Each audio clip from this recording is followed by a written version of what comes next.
Fundamedios presenta Medios, País y Asamblea. Jornadas de reflexión.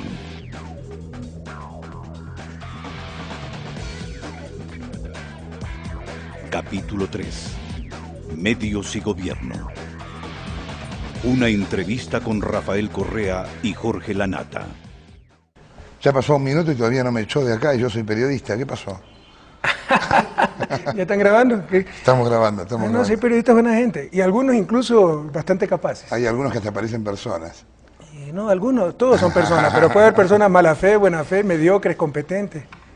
Sabe que se dice de todo de usted con respecto al tema de la pelea con la prensa, ¿no? ¿Sabe cuántos segundos de sueño me quita eso? No le importa nada. No. A mí, mire, si algo he aprendido en estos 7 meses de gobierno es en responderle a la gente, no a los periodistas. Y hay una enorme diferencia. Ahora, ¿usted realmente cree que la prensa es responsable de los males de Ecuador? No, pero sí ha contribuido parte de esa prensa, siempre hay excepciones, ¿no? Pero en general yo le podría decir con mucho dolor, porque quisiera poder decir lo contrario, que la prensa es bastante mediocre y con fuertes intereses privados cuando debe cumplir una función social. ¿Qué diario leían en su casa? Yo El Universo, soy de Guayaquil. ¿Y guarda un buen recuerdo de esas lecturas del Universo? Bueno, si quiere que le cuente alguna anécdota, como presidente de la Federación de Estudiantes Particulares del Ecuador, organicé por el Año de la Paz, me parece que fue el 85, tremendo festival por la paz, invité a Pueblo Nuevo, artistas de todo el país, y me iba a auspiciar el Universo, iba a dar propaganda todos los días, y cuando se me ocurre apoyar como federación a una ley que prohibía la propaganda de cigarrillos, alcoholes, a la cual se oponían los medios de comunicación porque perdían plata. Después de eso no me volvieron a dejar ni entrar al Universo. Esos son algunos de los recuerdos que tengo. Hay varios mitos con respecto al porqué de su pelea con la prensa. Hay algunos que dicen que cuando usted volvió a dar clase en la Universidad de San Francisco, lo acusaron de hecho de corrupción y nunca se desmintió. ¿De dónde sacan eso? Pues no lo sé, le pregunto. No, eso, mire, pero ese es uno de los problemas. Usted es un periodista de fama internacional. ¿Cómo se puede basar en rumores? Dígame, ¿cuándo se dijo eso? Por si acaso, mi enfrentamiento con la prensa, nunca tuve buenas relaciones con la prensa desde que fui ministro de Economía, porque sacaban unas barbaridades. Vea cuando salí del ministerio en agosto del 2005. Sacaron 1.000 millones el déficit. Después de 4 meses se verificó que había un superávit, el más alto de los últimos años, y jamás rectificaron. Hay otros que dicen que usted se pelea con la prensa para evitar pelearse con enemigos reales. Bueno. Y que como la prensa no es un gran enemigo para nadie... Vea, esa gente me sobreestima, ¿no? Yo soy auténtico y digo lo que creo que se tiene que decir. ¿Qué cosas cambiaron en Ecuador desde que usted está a cargo de la presidencia? Algunas cosas, y las encuestas lo dicen. Por ejemplo, si usted hacía encuestas en la campaña electoral, 70% de los ecuatorianos veían el futuro con pesimismo, que íbamos a estar peor. Hoy, 70% de los ecuatorianos dice que el futuro va a estar mejor. Y eso es muy importante, porque nos habían robado hasta la esperanza. ¿Qué cambios estructurales usted llevó adelante o intenta llevar adelante? Cambios profundos. Vea el próximo presupuesto, donde se reduce sustancialmente el servicio de la deuda y aumenta sustancialmente la inversión social. Ese es un cambio importante. Otros cambios importantes. ¿Cuánto se pagó? Se pagó la parte del Fondo Monetario de la deuda, ¿no? Sí, pero eso era para el caso de Ecuador ni 16 millones de dólares. Claro, ¿y cuánto le queda de deuda a Ecuador? ¿Con el Fondo Monetario? No, en general. En deuda está en unos 10 mil millones de dólares. Un poquito más, ¿no? 10.500 por ahí. Y me decía usted de cambios otros cambios fundamentales, ¿no? Volver a ubicar educación, salud, vivienda como derechos fundamentales de la familia ecuatoriana, no como mercancías. ¿Qué significa eso? Hacer una enorme inversión en educación, salud, en vivienda. ¿No hay posibilidad de clientelismo aumentando los subsidios? Bueno, ese es el discurso del neoliberalismo para delegitimar los subsidios, pero los subsidios son instrumentos de eficiencia. Con adecuados subsidios usted puede mejorar la eficiencia en un mercado o, sobre todo, en sociedades como las nuestras, instrumentos de redistribución. Estamos en las sociedades más desiguales del mundo. ¿Cómo nos van a decir que no podemos utilizar subsidios? Es una barbaridad. Si es un poderoso instrumento de redistribución. Ahora, los subsidios no son temporales, son permanentes. Depende. Hay algunos que hasta que mejore la situación del país, por ejemplo, el subsidio al gas. ¿Por qué consumimos gas? ¿Por qué? Porque tal vez no hay energías alternativas. Estamos en un fuerte programa de energías alternativas. Probablemente vaya disminuyendo poco a poco la demanda del gas, mejorando el suministro de electricidad, bajando el coste de esa electricidad y quién sabe, en el mediano plazo puede reemplazar las cocinas a gas por cocinas eléctricas cuando la electricidad tenga un costo razonable. No, el problema que hay con los subsidios, y no lo digo esto desde el liberalismo ni mucho menos, es que envilecen la relación, porque es una manera por la cual la gente no sale a buscar trabajo porque recibe subsidios. No, es una exageración. Es que eso es así. No, yo le puedo refutar eso y tal vez usted sabe desarrollo, yo también, pero incluso depende cómo se lo oriente. Por ejemplo, el bono de desarrollo humano, que se le da una perspectiva asistencialista, caridad para los pobres, hoy lo hemos dignificado, lo duplicamos y lo enfocamos como la retribución, el reconocimiento del trabajo de las madres pobres en el hogar.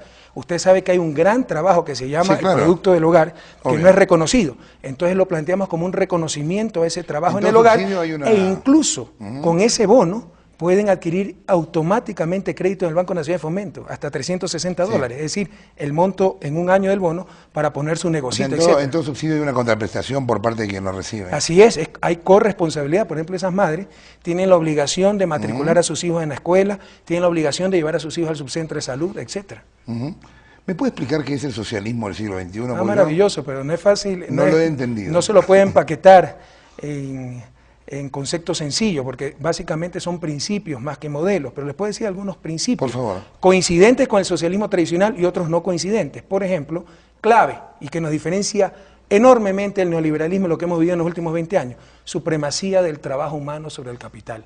Si usted ve, Jorge, lo que se ha hecho con las políticas económicas en los últimos 20 años, es convertir al ser humano en un instrumento más de producción en función de las necesidades de acumulación del capital. Y de ahí viene la tercerización, el trabajo por hora, la flexibilización laboral, etcétera.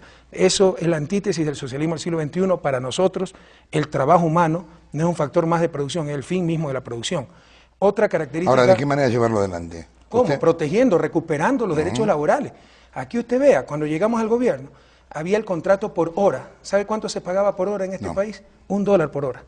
Menos que el salario mínimo, cuando los trabajadores que ganan salario mínimo tienen estabilidad laboral y el trabajador por horas no. Eliminar la flexibilización. Es una aberración. Es decir, eliminar la flexibilización. Sin estabilización se le pagaba menos, $1 por hora. ¿Y sabe el reglamento que dictó Gutiérrez cuánto permitía que tenga una empresa en trabajadores por hora? 75% de trabajadores. Es decir, se quería tener empresas sin trabajadores. Es una barbaridad. Entonces es una característica. Otra característica, la importancia de la acción colectiva. Superemos esta falacia que el individualismo es el motor de la sociedad, que convirtió al egoísmo, un execrable defecto humano, en la máxima virtud social, la competencia, el modo de vida, otra barbaridad, peor entre países, no querían poner a competir entre países. Rescatar la importancia de la acción colectiva. Y la acción colectiva a nivel social se ejecuta a través del Estado. Entonces, lo que le estoy diciendo es la importancia del rol del Estado en el desarrollo y particularmente en economía. Otra característica sumamente importante, dar más importancia, relevancia a los valores de uso, como se llama en la teoría clásica, que a los valores de cambio, es decir, al precio. El neoliberalismo, el capitalismo, tiende a producir cosas con alto precio, pero con pequeño valor probablemente, sobre todo en sociedades con pésima distribución del ingreso como la ecuatoriana, cuando lo importante es generar valor. ¿Cuál es el precio del medio ambiente? ¿Cuál es el precio de la paz social, de la seguridad ciudadana? De todo eso nos tenemos que preocupar y eso no lo resuelve el mercado. Y por último, si usted quiere, en las coincidencias con el socialismo tradicional, está esa énfasis en la justicia social, que es fundamental en la región más desigual del mundo. Usted sabe que América Latina es el continente con mayor desigualdad del mundo y la región andina es la región con mayor desigualdad dentro de ese continente. ¿Cuáles son las diferencias con el socialismo tradicional? En el siglo XXI nadie puede sostener la estatización de los medios de producción. Creemos que sí, algunos medios de producción estratégicos deben estar en manos del sector público. ¿Cuáles? Por ejemplo, los recursos naturales. El petróleo. El petróleo, ya lo dice la Constitución, pero no se lo aplica, por si acaso. Pero lo que sí buscamos es la democratización de esos medios de producción. Usted sabe la concentración que existe en nuestros países en medios de producción, y buscar formas alternativas de propiedad, como cooperativismo, asociatividad, etcétera. Es una gran diferencia con el socialismo tradicional. Otra fundamental, superar el materialismo dialéctico. O sea, hay varios socialismos. Usted sabe, el socialismo cristiano siempre rechazó el materialismo dialéctico. Hoy nadie puede hablar de materialismo dialéctico, cambio violento, lucha de clases, etcétera, ¿verdad?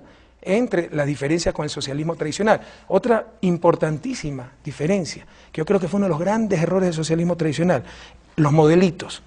Busque en el catecismo, en la página tanto, la respuesta a tal problema. No hay modelos, no hay recetas, creación no hay de un modelo respuestas propio. antes de saber las preguntas. Hay principios, como los que les he enumerado al inicio de mi intervención.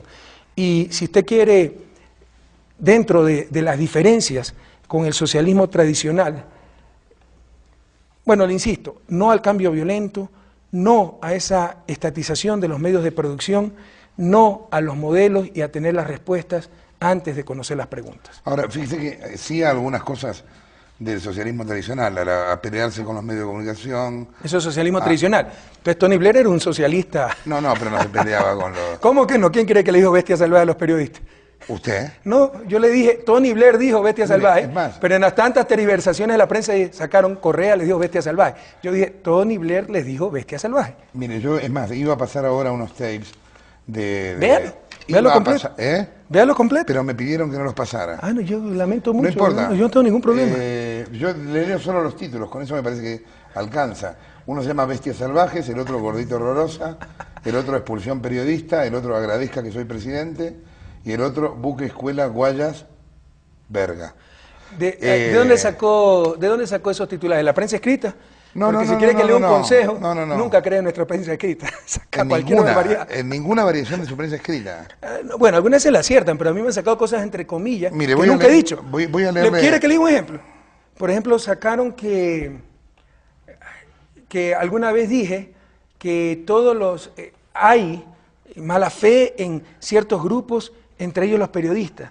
Dijeron, no me acuerdo si el tema era mala fe, sacaron, Correa dice que todos los periodistas son mala fe. Esa es la forma de tergiversar y manipular de nuestra prensa. Bueno, mire, yo lo he escuchado a Chávez en Uruguay hace poco decir una cosa que sinceramente me asombró mucho y que pasó inadvertida, pero el presidente Chávez dijo, el peor mal de la humanidad son los medios de comunicación.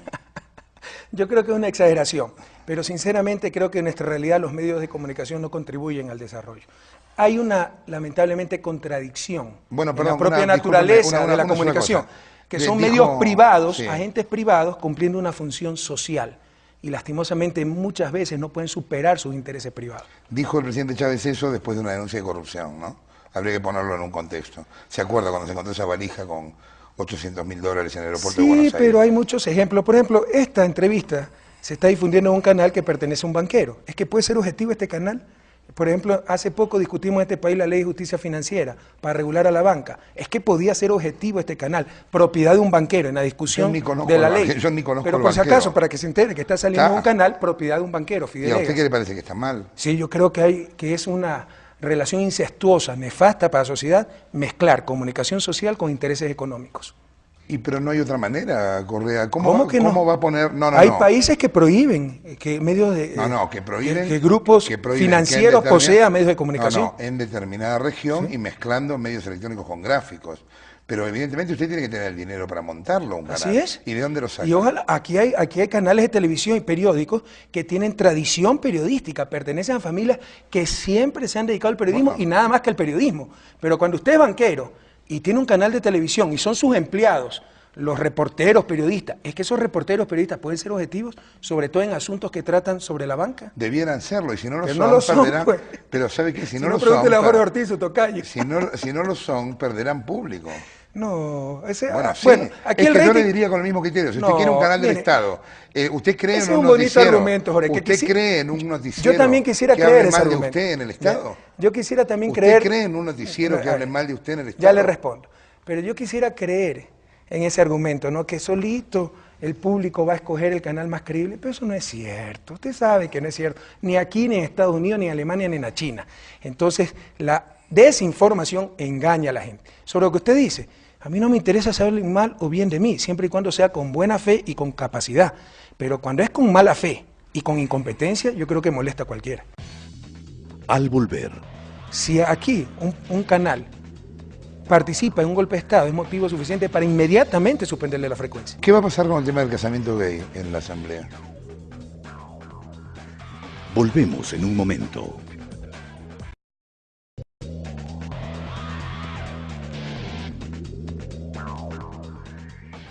Le leo un perfil que escribieron sobre usted en El País de Madrid. Dicen, quienes lo conocen coinciden en calificarlo de íntegro, vehemente, generoso y muy risueño cuando la vida le va bien. Está muy bien. Si hubieran dicho la mitad de eso Me va de mí, recontra bien la vida, porque mira cómo estoy. yo estaría... Bueno, es usted el presidente, mire, están todos aquí mirándolo. O sea, a usted le va mejor que a todos de los que están aquí. Reconoce, sin embargo, que es de ideas fijas, que oye pero no escucha, y que su tosudez y soberbia, en apenas 3 meses en el poder, le han puesto al borde del autoritarismo. ¿Escucha o no escucha? No, yo soy un hombre que escucho mucho, aunque no parezca, porque soy apasionado, eso tienen razón, y algunas veces se confunde ese apasionamiento y esa vehemencia con prepotencia, y lo que más detesto es la prepotencia. Y por el contrario, como académico escucho mucho, pregúntenle a mis colaboradores más cercanos. Pero esas son las famas que se riegan, y bueno, yo respeto ese criterio. Cuando es con buena fe y con competencia, cuando hay mala fe e incompetencia sí me molesta mucho. Usted me hablaba antes del canal, porque está saliendo esto al aire. ¿Se van a vencer las licencias? ¿Usted las va a renovar? Bueno, si no hay ningún motivo para cancelarlas, por supuesto que se las renovará, pero la ley es muy clara, ¿no? Que si se han cometido faltas graves, por ejemplo, un país de América Latina no renovó la frecuencia a un canal que participó en el golpe de Estado en ese país y se armó un escándalo. Si aquí un canal participa en un golpe de Estado, es motivo suficiente para inmediatamente suspenderle la frecuencia. Ahora, ¿cómo podría un canal entero participar de un golpe de Estado? ¿Cómo? Promoviendo. Un canal, los maquilladores, los iluminadores, los que tiran los cables. No, pero por favor, pero lo importante es el dueño del canal. Entonces metan preso al dueño del canal. Pero no hay problema. No cierren el canal y quiten el trabajo. No hay problema, se le quita la frecuencia, se la pasamos a organizaciones sociales, cosa que el maquillador, el cámara, etcétera, no pierde su trabajo, pero ese dueño sí pierde su canal. Porque los canales, los medios de comunicación, les insisto, son agentes privados que cumplen una función social. ¿Van a poner un canal público aquí en Ecuador? Sí, señor. ¿En qué términos? ¿Cuándo? Pensamos que para el 30 de octubre, cuando empiece a funcionar la Asamblea y transmita directamente las sesiones de la Asamblea. ¿Ya? Sí. Probablemente no cumplamos con los plazos, ¿no? Estamos un poquito atrasados.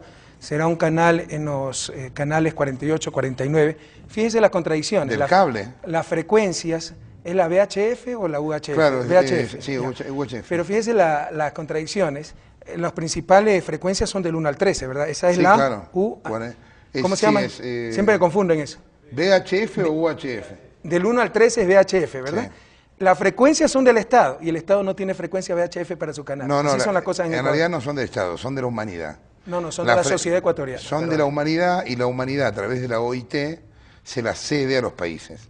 No son del Estado. Muchísimas gracias al OIT, pero yo respeto su criterio, pero considero que la frecuencia en este pedacito de tierra llamado Ecuador es de la sociedad ecuatoriana. Y el representante, perdóneme, el representante institucionalizado de la sociedad se llama Estado. Estamos de acuerdo, pero no es lo mismo Estado que sociedad. No, el representante institucionalizado, ¿cómo actúa? ¿A través de quién actúa la sociedad? El Estado es la comunidad jurídicamente organizada, estamos de acuerdo. Las frecuencias son del Estado, es decir, de la sociedad. ¿Y piensa darle a ese canal control parlamentario? ¿Qué no va a controlar? ¿En qué sentido control parlamentario? En Europa, en general, los canales públicos tienen control del Parlamento, porque se supone que es más independiente el Parlamento que el Poder Ejecutivo. Ay, Dios mío. Aquí creo que es lo contrario. En todo caso, si no, pregúntele a todas las autoridades de control nombradas por el Parlamento. ¿Tiene mayoría en el Parlamento? Sí. Nosotros no tenemos un solo diputado.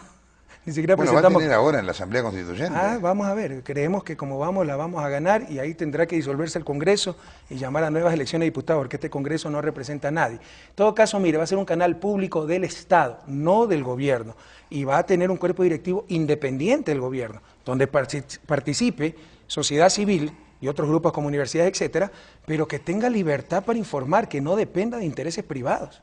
Tampoco el gobierno, ojalá lo puedan lograr. No, por supuesto. Ojalá lo puedan lograr. Yo creo que lo vamos a lograr. Fíjese que el telégrafo ya es público, y vaya, vea pues si hay sesgo en información, como nos quisieron acusar alguna vez.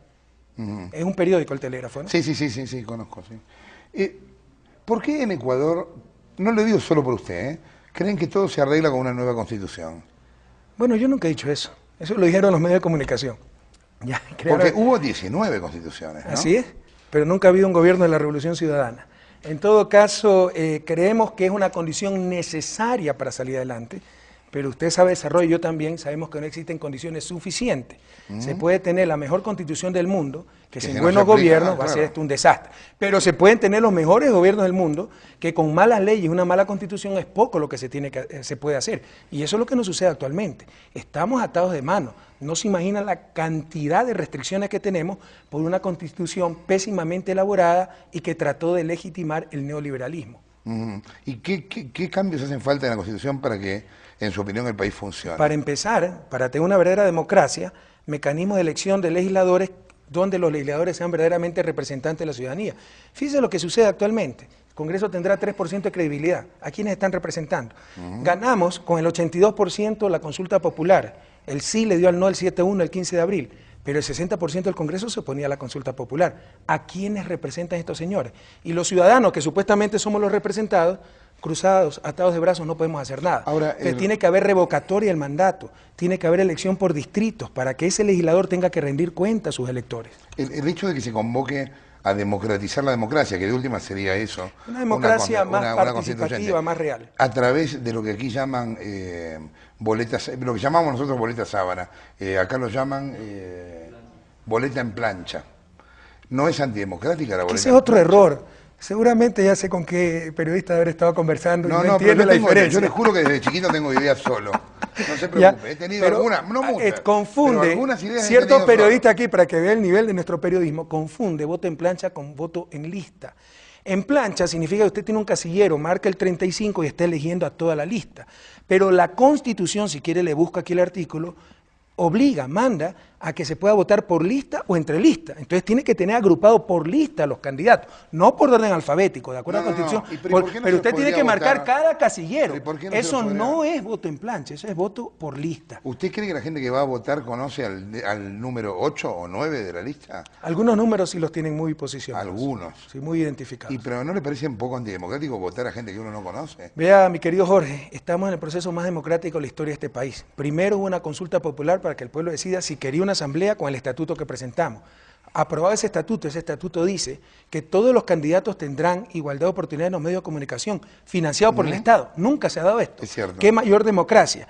Tuvieron para inscribirse que recoger firmas los ciudadanos y los partidos políticos. Antes los partidos políticos no tenían que recoger firmas. Se exigió la absoluta secuencialidad y alternabilidad de género, es decir, hombre-mujer o mujer-hombre, y el alterno, lo opuesto. Si es una mujer el principal, el alterno un hombre. Por primera vez tienen representación en un cuerpo político colegiado, como la Asamblea, los migrantes, los 3 millones de ecuatorianos viviendo en el exterior. Van a tener 6 representantes a la Asamblea. No pudimos darles más porque solo habían 140.000 inscritos. Y por último, después de que esa Asamblea Nacional Constituyente redacte la nueva Constitución, se la va a someter a referéndum para que el pueblo ecuatoriano la acepte o la rechace. ¿Qué más democracia que aquello? ¿Qué va a pasar con el tema del casamiento gay en la Asamblea? Yo he dicho claramente que no estoy de acuerdo, y esto es una opinión personal, y en este caso aquí no tenemos en el movimiento del gobierno, Alianza País, no es que hay caudillos ni caciques, la gente tiene criterio, eso se discutirá democráticamente y en la propia Asamblea. Creemos que hay que dar ciertas garantías a las relaciones estables, incluso personas del mismo sexo, pero sin llegar al matrimonio. Sí creemos que esa figura debe ser para personas de diferentes sexos. O sea, harían como una especie de unión civil o una cosa así. Por supuesto, y que puedan heredar y tengan sí, que tengan todas las garantías, pero no el matrimonio. Uniones estables. No, creemos que el matrimonio, personalmente al menos, tiene el matrimonio otras connotaciones, tener una familia, hijos, etc. Usted hablaba recién del tema del movimiento y los partidos, que me parece un tema interesante para tratar. La democracia no es lo mejor que uno puede tener, pero dentro de lo que a mí se me ocurre es lo único, lo más gris, pero lo que mejor tenemos que defender. Yo concuerdo totalmente con usted. No es una maravilla, pero es lo que tenemos. Pero cuidado, confundimos democracia con elecciones. En No, Ecuador claro, en los últimos 28 años hemos tenido elecciones. La democracia está todavía por inaugurarse. No es un juego de palabras. La Asamblea Nacional Constituyente la vamos a inaugurar. Hay que democratizar la democracia, en la escuela, en el trabajo, en todo, claro. Los movimientos, quizá por ser yo argentino, me acercan a la idea de autoritarismo. ¿Por qué? Porque el movimiento siempre es colectivo y tiene la idea también del enemigo, digamos, o tú estás conmigo o estás en mi contra. El partido acepta la convivencia naturalmente, el movimiento no. El movimiento en general es totalizador. Ahora, ¿se ha visitado antes Ecuador? He estado 2 veces antes. Porque los partidos políticos aquí, totalmente lo opuesto a lo que usted dice, ¿no? ¿Sí? Y los movimientos, por el contrario, siempre han tenido mucha más amplitud, mucha más ausencia de jerarquización, mucha más democracia interna. ¿Ah, sí? En cambio, los partidos políticos aquí, la gran mayoría son mafias organizadas para defender bueno, los también intereses de un allá, cacique. también allá. También Nunca allá. tienen elecciones internas, si no es el hijo, la mami, el cuñado el que dirige el partido, es terrible. También pueden ser mafias los movimientos. Ah, sí, por supuesto. Por supuesto, no hay nada que garantice. Pero al menos en la experiencia ecuatoriana, los movimientos han dado muestra de mayor democracia interna que los partidos. Al volver, ¿Por qué hace ese programa de cadena nacional los sábados? ¿Por qué no hacerlo? Porque yo tengo ganas de escuchar música el sábado a la tarde. volvemos en un momento.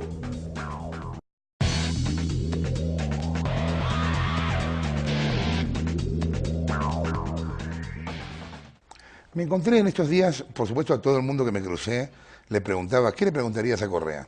Bueno, me encontré todo tipo de preguntas, pero hubo algunas que me causaron extrañeza. Por ejemplo, me encuentro con una chica que me dice, yo lo apoyaba a Correa, pero dejé de hacerlo a partir del incidente con el tema del tiburón.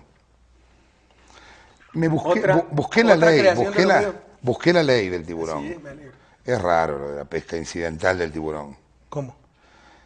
Pesca incidental del tiburón suena que la van a autorizar de todos modos, sea o no ilegal. Pero le pregunto una cosa, ¿estaba prohibida antes la pesca incidental? ¿Usted leyó el decreto anterior? No, no leí el decreto anterior. Ese es un grave error, porque siempre ha estado permitida la pesca incidental. Por si ¿Y en acaso, ese caso qué hicieron? ese fue ¿Ratificaron otra realidad, entre comillas, creada por la prensa, con mala fe, sobre todo por Diario El Universo y por este canal.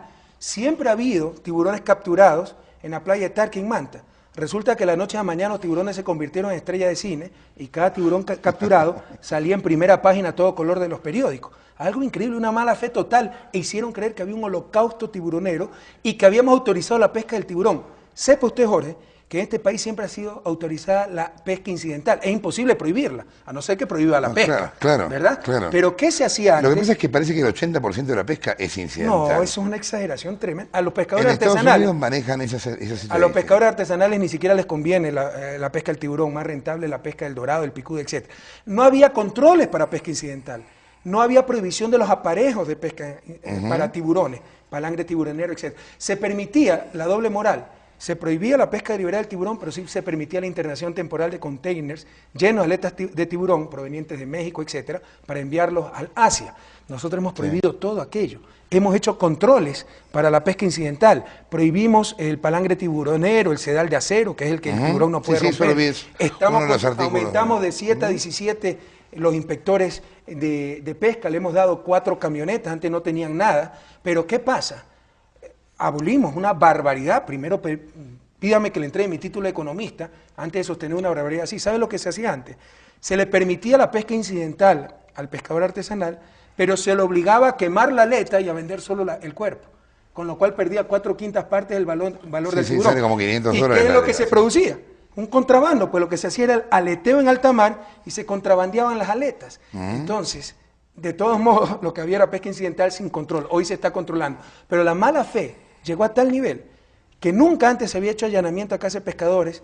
3 días después de firmar, que entró en vigencia el decreto, se allanaron 3 casas de pescadores, se capturaron 2 toneladas de aletas, la prensa lo sacó en primera página, pero se le olvidó decir que eran aletas secas de tiburones capturados de 1 a 3 meses atrás, es decir, la muestra más fehaciente de que no había control alguno con el anterior decreto.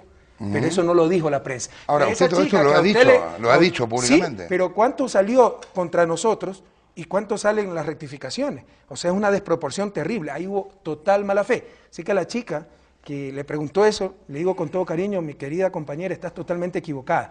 Por primera vez en la historia de este país, en Ecuador continental, existe control para la pesca incidental del tiburón. ¿Por qué hace ese programa de cadena nacional los sábados? ¿Por qué no hacerlo? Porque yo tengo ganas de escuchar música el sábado a la tarde. No, cambie de canal o de No sintonía. puedo. ¿No? ¿Por qué? Y porque no es por cadena nacional. No, señor, estoy equivocado, para que vean lo mal informado que está ahora. Tenemos, las radios se unen voluntariamente y tendremos 100 radios de las 800 que tiene el país. No es por cadena nacional No, señor, total. de ninguna manera. Ni siquiera pagamos por eso, no contratamos radio. Son las radios Las que radios voluntariamente... aquí en Ecuador hay radios del Estado. Hay radios a las que les caigo bien y se unen a la... ¿Ah, sí? Así es. Las que no son de los banqueros, porque por si acaso, aquí hay grupos financieros que tienen hasta 60 frecuencias de radio. Mire, yo estoy con Brecht, vamos a decir esto en el canal de un banquero. Yo estoy con Bertolt Brecht en que es mucho mejor robar un banco que fundarlo. De esto no tengo ninguna duda. Menos ladrón es el que roba un banco el que lo funda. Exacto. No lo va a sacar nunca. programa de cadena nacional los sábados. ¿Por qué no hacerlo? Porque yo tengo ganas de escuchar música el sábado a la tarde. No, cambie de canal o de No sintonía. puedo. ¿No? ¿Por qué? Y porque no es por cadena nacional. No, señora, está equivocado, para que vean lo mal informado que está ahora. Las radios se unen voluntariamente y tendremos 100 radios de las 800 que tiene el país. No es por cadena nacional No, señor, total. de ninguna manera. Ni siquiera pagamos por eso, no contratamos radio. Son las radios Las que radios aquí voluntariamente... en Ecuador hay radios del Estado. Hay radios a las que les caigo bien y se unen a la... ¿Ah, sí? Así. Las que no son de los banqueros, porque por si acaso, aquí hay grupos financieros que tienen hasta 60 frecuencias de radio. Mire, yo estoy con Brecht, vamos a decir esto en el canal de un banquero.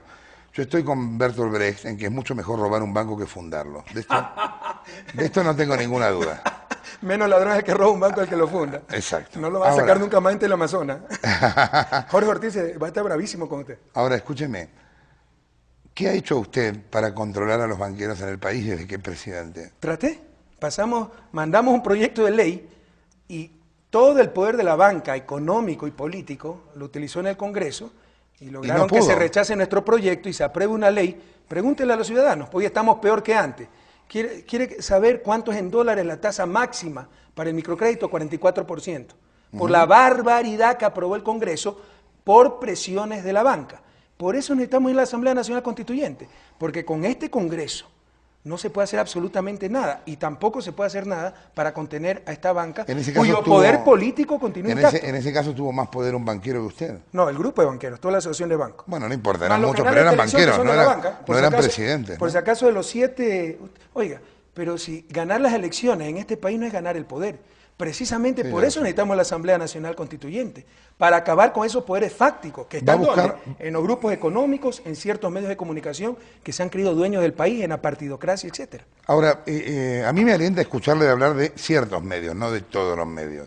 Mire, porque es que la sensación que da desde afuera es que usted habla sobre todos los medios. Gracias a sus colegas de los medios de comunicación, que son los que generalizan y sacan de contexto. Como académico, yo me cuido mucho, yo me cuido mucho de generalizar, pero por ejemplo, si yo digo, hay periodistas corruptos, ¿cuál es el titular del día siguiente? Correa llamó corrupto a todos los periodistas. Sí, ese claro, es el titular. Sí, claro. Entonces lo sacan de contexto, ya es culpa de los periodistas mismos. Va a buscar la reelección.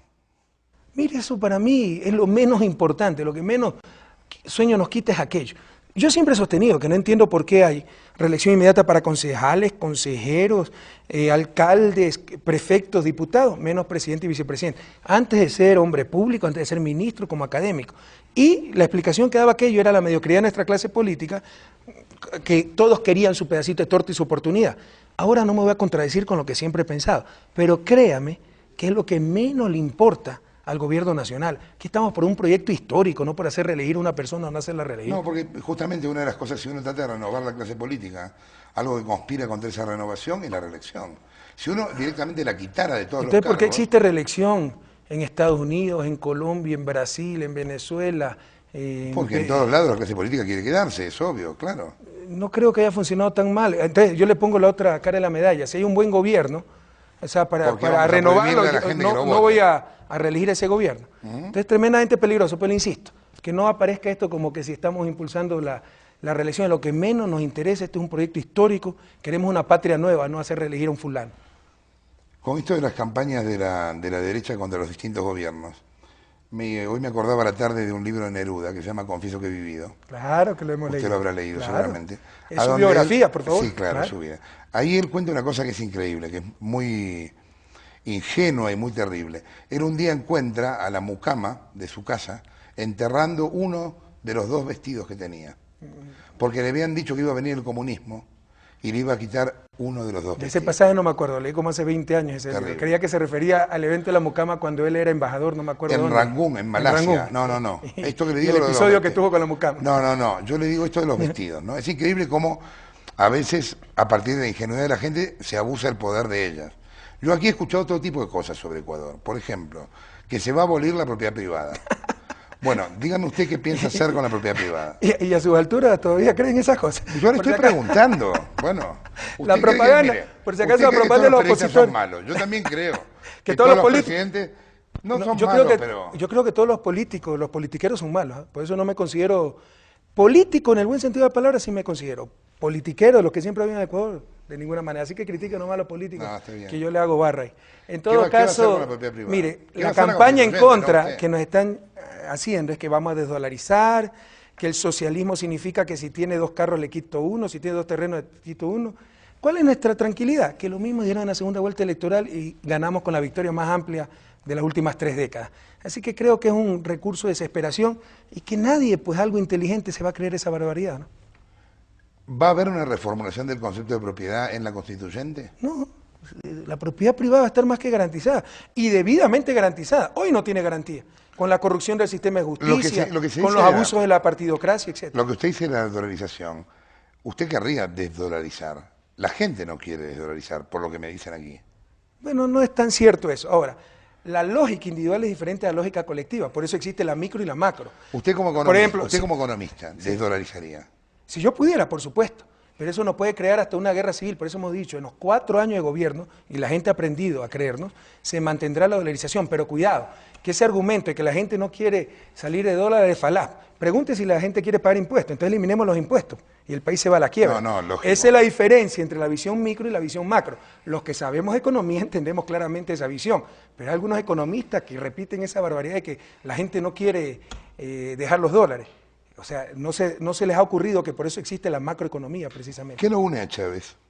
Bueno, una gran amistad, al igual que Michelle Bachelet, al igual que Tabaré Vázquez, al igual que Néstor Kirchner, al igual que Lula da Silva, Alan García. Bueno, pero las amistades entre presidentes son para el público algo que sucede cuando se sacan fotos o cuando se encuentran. No son amistades. O sí lo es. Usted lo llama por teléfono, No, habla con él. Sí. Yo creo que ahorita consultan cosas, se existe hacen una gran chistes, van a comer, camaradería bueno. entre los presidentes de América Latina, una gran armonía, una gran coincidencia. Yo creo que hay una amistad sincera entre la gran mayoría de presidentes, sobre todo de Sudamérica. Usted antes hablaba en términos críticos de la violencia política. ¿Usted se sentaría con la FARC para negociar el tema de los rehenes? Bueno, si Colombia me pidiera intervenir para remediar en algo la tragedia colombiana, con todo gusto. O sea, siempre estamos dispuestos a servir para solucionar el conflicto colombiano, que dicho sea de paso, nos afecta grandemente. Al volver, ¿Qué piensa de la despenalización de la droga? Pregunta no complicada, comprometedora.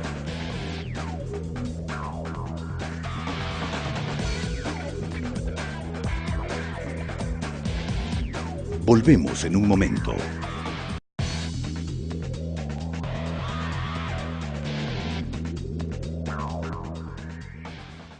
¿Qué piensa de la despenalización de la droga? Pregunta no complicada, comprometedora. Sí, pero Te doy usted una sabe que pista. yo creo que si hay algo que tendríamos que discutir en América del Yo Sur también creo eso. en los próximos 20 años, es eso, y que quienes están en contra son los narcos. Le cuento una no anécdota. los médicos. Digamos, hay ¿Quiere que todo le un cuente, movimiento sobre... si quiere, una analogía histórica? El problema de la droga es exactamente similar al problema del alcohol en los años 20 en Claro, Estados Unidos. claro. Y es la única enmienda en la Constitución de los Estados Unidos que ha sido derogada, la prohibición del alcohol. ¿Por qué? Porque vieron que se elevó el precio del alcohol, se formaron mafias, violencia, no había control de la calidad, etcétera, y decidieron despenalizar el alcohol. Exactamente lo mismo el problema de la droga, con una diferencia. El alcohol lo producían los mismos norteamericanos, la droga lo producen latinoamericanos, así que bombardeen nomás. Claro, claro. ¿Se le va a pasar en algún momento su enojo con la prensa o van a ser 4 años de enojo con la prensa? Vea, yo le insisto, no es enojo, no es estrategia. Yo digo lo que pienso y creo que por eso la gente nos quiere, porque sienten como nosotros sentimos, y si hay algo malo en la prensa se lo diremos, y si hay algo bueno también se lo diremos. Y por si acaso, tenemos grandes amigos periodistas y muchos de ellos colaborando dentro del gobierno. En algunas conferencias de prensa ustedes no han dejado preguntar, han dicho solo lo que querían decir sin que los periodistas preguntaran. Se ha planteado esta discusión. Bueno, mire, Ojo, uno- no solo ustedes, Sí. también en Argentina han hecho lo mismo. Yo lo que creo es que si a uno no lo dejan preguntar, uno se tiene que ir. Porque para eso estamos, digamos, estamos para es que preguntar. Usted no para- debe vivir en Ecuador. Mire, en todo esto se aprende. Hemos pagado derecho de piso. Alguna vez, precisamente por ese bombardeo de la prensa que no respetamos la libertad de expresión, etcétera, se nos ocurrió hacer un panel sobre libertad de expresión. Y invitamos 2 periodistas, opositores al gobierno, pero creíamos que iban a tener el más mínimo respeto por el presidente. Yo le puedo prestar el video del insolente aquel, Ese es uno de que los lo que echó, tuve que sí, sí. votar de ese panel. Pero ya 2 veces no nos hacen la misma cosa. Yo no me voy a exponer nuevamente a un majadero como aquel. Entonces ese es el problema. O como el episodio aquel de esta señorita, ¿y qué quiere que le pregunte? Porque a usted solamente le gusta que le pregunten lo que quiere. Correa, eso no se dio aislado. Antes de eso hubo 3 periodistas a los que usted les dijo algo. No, señor, y no le les contesté. respondió. No, le respondí, pero no les gustaba la respuesta, insistían. Entonces 3 veces, usted lo ha dicho, 3 veces me preguntaron lo mismo. Y la 4ª vez, esa periodista un poco pasadita de peso, lo que dice es, ¿qué quiere que le pregunte? Porque a usted solo le gusta que le pregunten lo que quiere. Entonces una majadería así, pues uno no puede exponerse a esas cosas. Aquí no entienden los periodistas que entrevistar no es agredir, es preguntar. Sí, claro. Mientras más agresivos son, mientras más machitos parecen, creen que son mejores periodistas, ¿no? Y ese es un problema grave. Es al revés, es la antientrevista. Cuanto más agresiva es una entrevista, más se cierra el otro, menos quiere contestar. Pero vaya, vea, por los entrevistadores del primer mundo, ¿cuándo agreden? Pues? Sí. Gracias. A ustedes, Jorge.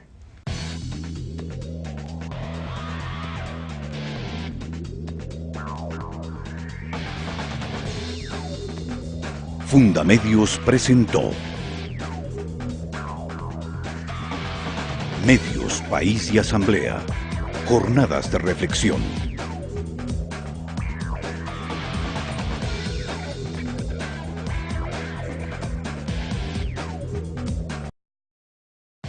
Fundamedios presenta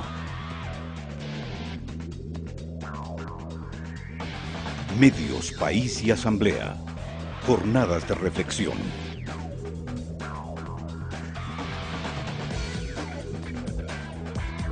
Capítulo 3. Medios y Gobierno. Una entrevista con Rafael Correa y Jorge Lanata. Ya pasó 1 minuto y todavía no me echó de acá y yo soy periodista. ¿Qué pasó? ¿Ya están grabando? ¿Qué? Estamos grabando, No, soy periodista buena gente. Y algunos incluso bastante capaces. Hay algunos que hasta parecen personas. No, algunos, todos son personas, pero puede haber personas mala fe, buena fe, mediocres, competentes.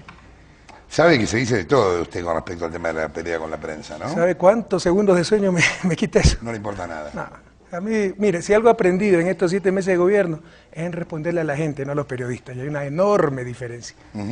Ahora, ¿usted realmente cree que la prensa es responsable de los males de Ecuador? No, pero sí ha contribuido, parte de esa prensa, siempre hay excepciones, ¿no? Pero en general yo le podría decir con mucho dolor, porque quisiera poder decir lo contrario, que la prensa es bastante mediocre y con fuertes intereses privados cuando debe cumplir una función social. ¿Qué diario leían en su casa? Yo El Universo, soy de Guayaquil. Bueno. Y que como la prensa no es un gran enemigo para nadie. Vea, esa gente me sobreestima, ¿no? Yo soy auténtico y digo lo que creo que se tiene que decir. ¿Qué cosas cambiaron en Ecuador desde que usted está a cargo de la presidencia? Algunas cosas, y las encuestas lo dicen. Por ejemplo, si usted hacía encuestas en la campaña electoral, 70% de los ecuatorianos veían el futuro con pesimismo, que íbamos a estar peor. Hoy, 70% de los ecuatorianos dicen que el futuro va a estar mejor. Y eso es muy importante, porque nos habían robado hasta la esperanza. ¿Qué cambios estructurales usted llevó adelante o intenta llevar adelante? Cambios profundos. Vea el próximo presupuesto, donde se reduce sustancialmente el servicio de la deuda y aumenta sustancialmente la inversión social. Ese es un cambio importante. Otros cambios importantes. ¿Cuánto se pagó? Se pagó la parte del Fondo Monetario de la deuda, ¿no? Sí, pero eso era para el caso de Ecuador, ni 16 millones de dólares. Claro, ¿y cuánto le queda de deuda a Ecuador? ¿Con el Fondo Monetario? No, en general. En deuda está unos 10 mil millones de dólares. Un poquito más, ¿no? 10.500 por ahí.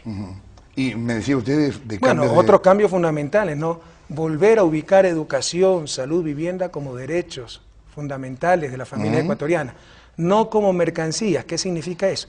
Hacer una enorme inversión en educación, salud, en vivienda.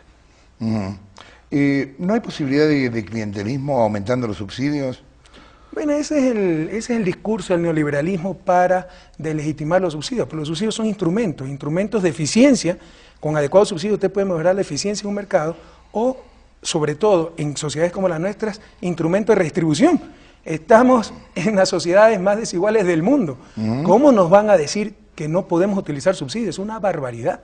Si es un poderoso instrumento de redistribución. Ahora, los subsidios no son temporales, son permanentes. Depende. Hay algunos que hasta que mejore la situación del país, por ejemplo, el subsidio al gas.